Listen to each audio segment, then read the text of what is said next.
High, আজ চলো তোমাদের সঙ্গে আমার ছাদ বাগানের কিছু গোলাপ ফুল দেখাই। এই গোলাপ ফুলটা কিন্তু অনেকদিন আগে ফুটেছিল, তাই এরকম কালারটা হয়ে গেছে।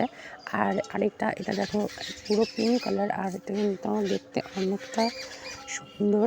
আর তারপরে চলো তোমাদের সঙ্গে দেখাই, এই যে এটা কিন্তু হাজারি গোলাপ গাছ।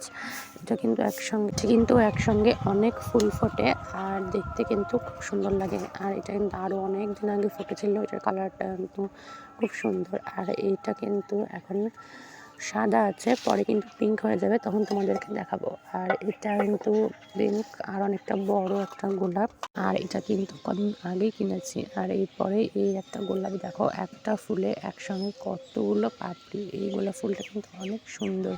তারপরে চলো তোমাদের দেখায় সাদা গোলাপ। এই গোলাপ গাছটাও কিন্তু কদিন আগে কিনেছি। এটা কিন্তু পুরোই সাদা আর কিন্তু অনেক বড়, আর এই গোলাপ ফুলটা দেখতে কিন্তু অনেক সুন্দর। নেক্সট এই একটা গোলাপ, এই কালারটা কিন্তু এমন না, এটা কিন্তু সেই মনে হবে যখন প্রথম ফোটে তখন মনে হচ্ছে যেন আগুন জ্বলছে, এমন একটা কালার। পরে কিন্তু এমন কালার হয়ে যায়, পরে নতুন কখন ফুটবে তখন তোমাদের দেখাবো। আর এটা কিন্তু বড় রেড ছিল, আর অনেক দিন হয়ে যাওয়ার কারণে কিন্তু শুকিয়ে গেছে। এই গোলাপ ফুলটাও কিন্তু অনেক সুন্দর।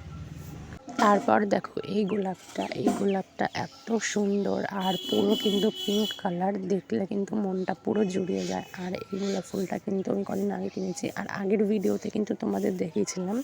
তো এত সুন্দর এই কালারটা, আর কি বলবো, তোমাদের সবগুলোর মধ্যে কোন গোলাপটা ভালো লাগলো সেটা কিন্তু কমেন্টে জানিও। আজ আসি তাহলে, টাটা।